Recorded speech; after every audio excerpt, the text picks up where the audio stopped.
Question number 2 read பண்ணுறேன். Test for the commutative property of union and intersection of the sets அப்படின்னு சொல்லியிருக்காங்க. அதில் first p equal to x such that x is a real number between 2 and 7 அப்படின்னு சொல்லியிருக்காங்க. Next q equal to x such that x is a rational number between 2 and 7 சொல்லியிருக்காங்க. So கொஸ்டினை அப்படியே தமிழில் repeat பண்ணுறேன். பின்வரும் கணங்களுக்கு பரிமாற்று பண்புகளை சோதிக்க.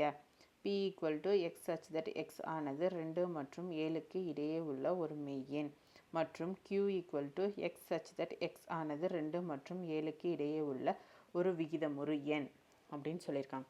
ஸோ ஃபஸ்ட்டு இந்த கொஸ்டினில் p வேல்யூ என்ன q வேல்யூ என்னன்னு ஃபைண்ட் பண்ணணும். ஃபைண்ட் பண்ணிவிட்டு அந்த வேல்யூக்கு நம்ம கம்யூட்டேட்டிவ் ப்ராப்பர்ட்டி வந்து அப்ளை பண்ணணும். அப்ளை பண்ணி நம்ம வெரிஃபை பண்ணணும். ஓகேங்களா? ஸோ ஃபஸ்ட்டு p வந்து 3 4 5 6 பிகாஸ் ரியல் நம்பர்னு சொல்லியிருக்காங்க. ரியல் நம்பர்னு சொல்லியிருக்காங்க. பிட்வீன் 2 and 7ன்னு மென்ஷன் பண்ணியிருக்காங்க. ஸோ 2 and 7னா பிட்வீன்னா ரெண்டுக்கு இடைப்பட்ட என்ன இருக்குது? 3 4 5 6 தான் இருக்குது. ஸோ p வேல்யூ வந்து 3 4 5 6. நெக்ஸ்ட்டு q 3 4 5 6 அதே 2 and 7 பிட்வீன் தான். ஆனால் ரேஷ்னல் நம்பர்னு சொல்லியிருக்காங்க. ரேஷ்னல் நம்பர்னால் கண்டிப்பாக அது வந்து ரூட் எடுத்தோம்னா அது வந்து கரெக்டாக இருக்கணும். 3 ரூட் எடுத்தோம்னா நம்மளுக்கு ஹோல் நம்பர்ஸ் கிடைக்காது. 5 கிடைக்காது, 6க்கு பாசிபிள். அதே வந்து 4 எடுத்தால் 2 × 2 4 கிடைக்கிது. ஸோ ரேஷ்னல் நம்பர் வந்து 4 தான். So q equal to 4. இதுதான் இதோட ஆன்சர். ஸோ கம்யூட்டேட்டிவ் ப்ராப்பர்ட்டி வந்து அப்ளை பண்ணலாம். கம்யூட்டேட்டிவ் ப்ராப்பர்ட்டி என்ன? யூனியனாக இருந்தால் a union b equal to b union a. இன்டர்செக்ஷனாக இருந்தால் a intersection b equal to b intersection a. இதுதான் வந்து கம்யூட்டேட்டிவ் ப்ராப்பர்ட்டி. ஸோ கண்டிப்பாக நம்மளோட ஆன்சரில் வந்து இதை வந்து நம்ம மென்ஷன் பண்ணியே ஆகணும். ஸோ ஃபஸ்ட்டு இதை வந்து நம்ம ப்ரூஃப் பண்ணலாம். நெக்ஸ்ட்டு இதை ப்ரூஃப் பண்ணலாம். ஃபஸ்ட்டு ஒன் பார்க்கலாமா? ஃபஸ்ட்டு ஒன் வந்து union.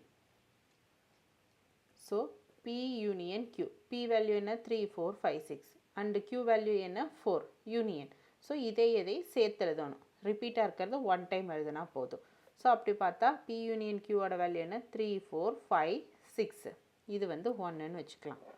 Next q union p 4 union 3 4 5 6. காமனாக இருக்கிறது என்ன? இது ஒன் டைம் எழுதுனா போதும். ஸோ 3 4 5 6 இது 2. ஸோ ஃப்ரம் 1 and 2ல் வந்து இது 2 ஈக்குவலாக இருக்கா? So p union q equal to q union p. So நம்மளோட கம்யூட்டேட்டிவ் யூனியன் ப்ராப்பர்ட்டி வந்து கரெக்டாக இருக்குது. நம்ம வெரிஃபை பண்ணிட்டோம். Next intersection. p intersection q. pயோட வேல்யூ 3 4 5 6, qயோட வேல்யூ 4. ஸோ இன்டர்செக்ஷன்னா என்ன? காமனாக இருக்கிறது எழுதுனா போதும். காமனாக இருக்கிறது 4 தான். ஸோ p இன்டர்செக்ஷன் qவோட value 4. So next q intersection p reverse கண்டுபிடிக்கணும். ஸோ q இன்டர்செக்ஷன் p ஓட வேல்யூ வந்து 4 இன்டர்செக்ஷன் 3 4 5 6. ரெண்டு காமனாக இருக்கிறது என்ன? 4.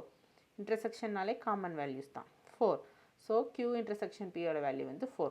So p intersection q equal to q intersection p. So இதுவும் நம்ம இன்டர்செக்ஷனும் ப்ரூஃப் பண்ணியாச்சு. ஸோ ஸ்டேட்மெண்ட்டில் இதில் commutative property is verified for the union and intersection. It is true அப்படின்னு கண்டிப்பாக நம்ம ஸ்டேட்மெண்ட்லேயும் அதை மென்ஷன் பண்ணணும். ஓகேங்களா?